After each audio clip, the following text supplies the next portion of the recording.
plaything. We descend to the valley now. Follow.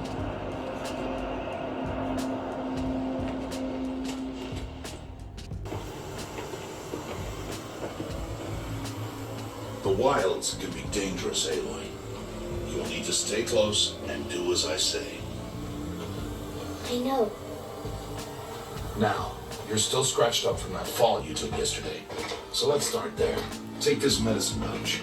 I'll show you how to fill it. See this plant over here? It's called salvebrush. What I'm about to tell you isn't based on a true story.